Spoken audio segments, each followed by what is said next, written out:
آج دعوت اسلامی پر زہر اگلنے والی زبانیں اور لوگوں کے دلوں میں دعوت اسلامی کے لیے نفرت اور انتشار داخل کرنے والے عناصر۔ یہ یاد رکھیں کہ دعوت اسلامی پر آج یہ الزام لگایا جاتا ہے کہ یہ صرف دعوے کرتے ہیں، کام نہیں کرتے۔ تو دعوت اسلامی مریض کی مرضی کے مطابق کبھی دوائی نہیں دیتی، دعوت اسلامی مریض کے مرض کے مطابق دوائی دیتی ہے۔ اور آپ نے عموماً دیکھا ہوگا کہ گھروں میں اسپرے کیا جاتا ہے کہ تاکہ کیڑے مکوڑے باہر نکل آئیں۔ بعض اوقات دعوت اسلامی اہل سنت کے اندر وہ اسپرے کا کام بھی کرتی ہے تاکہ دنیا کو یہ پتہ چل سکے کہ اہل سنت کا لبادہ اوڑھ کر منافق کس طرح اہل سنت کو دیمک کی طرح کھاڑے ہیں۔ تو اگر آپ کو میں ایک مثال دوں تو دعوت اسلامی نے ایک نعرہ لگایا تھا، ہر صحابی نبی جنتی جنتی،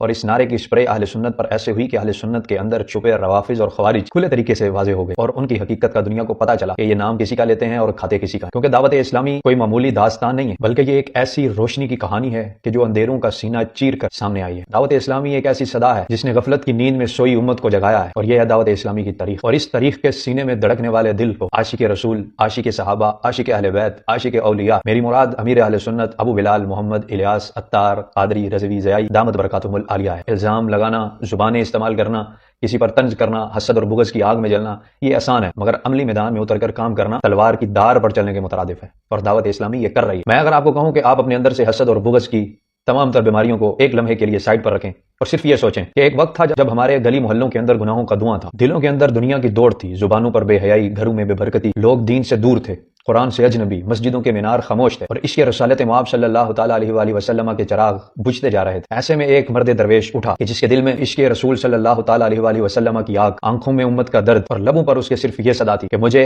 اپنی اور ساری دنیا کے لوگوں کی اصلاح کی کوشش کرنی ہے۔ مگر صرف یہاں تک کہ نہیں، یہ وہ جماعت ہے کہ جس کا نہ کوئی سیاسی ایجنڈا ہے، نہ ہی دنیا کی حرص ہے اور نہ ہی کسی کرسی کی طلب ہے، بلکہ اس کے اندر صرف اور صرف امت کا درد، محبت مصطفیٰ، سنتوں کی خوشبو ہے۔ اور دعوت اسلامی نے انسانوں کو نہیں بلکہ دلوں کو جگایا ہے، کرداروں کو سنوارا ہے، اور ہمارے گھروں کو ذکر و نور سے بھرا ہے، اور دین مصطفیٰ صلی اللہ تعالیٰ علیہ وآلہ وسلم کی حلاوت کو ہر دل تک پہنچایا ہے۔ اور دعوت اسلامی کی بنیادوں میں لوگوں کے تانے بھی ہیں، لوگوں کی طرف سے پھینکی گئی تھوکیں بھی ہیں، لوگوں کی طرف سے اٹھائی گئی انگلیاں بھی ہیں، لوگوں کی طرف سے دی گئی گالیاں بھی ہیں۔ یہ دعوت اسلامی کا جنم کوئی اتنا آسان نہیں ہے، اس کی تاریخ پڑھیں تو رونگٹے کھڑے ہو جاتے ہیں کہ جس طرح انہوں نے اس پرفتن دور کے اندر اپنا لوہا منوایا ہے اور امت کے درد کے لیے، حضور صلی اللہ علیہ وآلہ وسلم کے دین متین کی خدمت کے لیے جس طرح انہوں نے دنیا بھر میں اپنا سکہ جمایا ہے، کوئی آسان کام نہیں ہے۔ لفظ کہنے میں آسان لگتے ہیں لیکن اس کے پیچھے ایک تاریخ ہے، اور ایک ایسی تاریخ ہے جس کو سن کر، جس کو پڑھ کر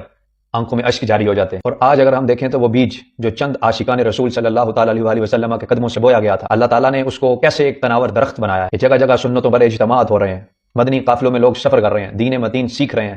وہ بچہ جس کو اپنے باپ کا جنازہ پڑھانا نہیں آتا تھا، دعوت اسلامی نے اس کی ایسی تربیت کی کہ آج وہ بچہ صف امامت میں کھڑا ہو کر اپنے باپ کا جنازہ پڑھاتا ہے، اپنے باپ کو غسل دیتا ہے، اپنے قریبی کو کندھوں پر اٹھا کر قبر تک پہنچاتا ہے۔ اور اس جماعت کی محنت سے ہماری مسجدوں کے مؤذن تیار ہوئے ہیں، حافظ و قاری تیار ہوئے ہیں، با عمل عالم دین تیار ہوئے ہیں، جو دین متین کی خدمت میں دن رات کوشاں ہیں، جن کا مقصد دنیا نہیں ہے، جن کا مقصد اللہ اور اس کا رسول ہے، جن کا مقصد دنیا کی چمک اور دمک نہیں ہے بلکہ قبر و آخرت کی روشنی ہے۔ اور آج جب سیکولرزم طبقہ یہ سوال کرتا ہے کہ ایک اتنی بڑی تحریک کیسے بن گئی ہے، ایک اتنی بڑی تحریک جو دنیا بھر میں اپنے کام کر رہی ہے، یہ کیسے ممکن ہے، تو جواب صرف اور صرف ایک ہی ہے کہ اللہ تبارک و تعالیٰ کی توفیق، عشق مصطفیٰ صلی اللہ تعالیٰ علیہ وآلہ وسلم کی حرارت اور اخلاص کی وہ لہر جس نے تمام دلوں کو اپنی طرف چھو لیا ہے۔ نہ جاہ و منصب کا سہارا، نہ دنیاوی قوت، صرف نیت کا نور اور اللہ کی مدد اس کے شامل حال تھی، اور آج یہ ایک مضبوط تناور درخت بن کر دنیا بھر میں اس کو اپنے سائے سے نواز رہا ہے۔ آج اگر پورا جہان بے چینی میں ہے، امت انتشار میں ہے، تو دعوت اسلامی اس وقت میں وہ کرن ہے جو کہتی ہے کہ آؤ مسجدوں سے جڑ جاؤ، اللہ سے اپنا رشتہ مضبوط کر لو، سنتوں کو اپناؤ، عشق مصطفیٰ صلی اللہ تعالیٰ علیہ وآلہ وسلم میں اپنی زندگی کو بسر کر دو، اور آؤ آخرت کی تیاری کرو۔ اگر ہم اعلیٰ حضرت کا یہ شعر پڑھتے ہیں کہ انہیں جانا انہیں مانا نہ رکھا غیر سے کام، للہ الحمد میں دنیا سے مسلمان گیا، تو اس شعر کی اگر ظاہری تصویر دیکھنا چاہتے ہو تو میں آپ کو دعوت دیتا ہوں کہ دعوت اسلامی کی تحریک کو دیکھو۔ تمام وہ زبانیں جو دعوت اسلامی کے خلاف زہر اگلتی ہیں، اور تمام وہ دل جن کے اندر انتشار و افتراق ہے اس جماعت کے بارے میں آپ سے صرف یہی کہنا چاہتا ہوں، دعوت اسلامی ایک تنظیم نہیں، یہ دلوں کی بیداری کا نام ہے، یہ اشکوں میں بھیگی دعاؤں کی قبولیت کا نام ہے، یہ زندگیاں بدلنے کا نام ہے، اور عشق رسول صلی اللہ تعالیٰ علیہ وآلہ وسلم کی خوشبو کا نام ہے۔ اور میں دعا کرتا ہوں کہ اللہ اس نور کو پھیلا دے، اس چراغ کو کبھی بجھنے نہ دینا، اس کو شریروں کے شر سے، منافقوں کی منافقت سے، حاسدین کے حسد سے محفوظ رکھنا، دن دگنی رات چگنی ترقی دینا۔ اگر چاہتے ہو آخرت کی بقا تو میں آپ کو یہ ضرور دعوت دوں گا، اپنے گھروں کے اندر دعوت اسلامی کا منشور پھیلائیں۔ دعوت اسلامی کا یہ منشور کہ مجھے اپنی سب سے پہلے اپنی طرف رخ کیا گیا ہے کہ مجھے اپنی اور ساری دنیا کے لوگوں کی اصلاح کی کوشش کرنی ہے، تو آئیں اس معاشرے کو سنوارنے کے لیے اس نعرے کو عملی جامہ پہنائیں اور خود دعوت اسلامی کے ساتھ جڑ کر حضور کے دین کا کام کریں۔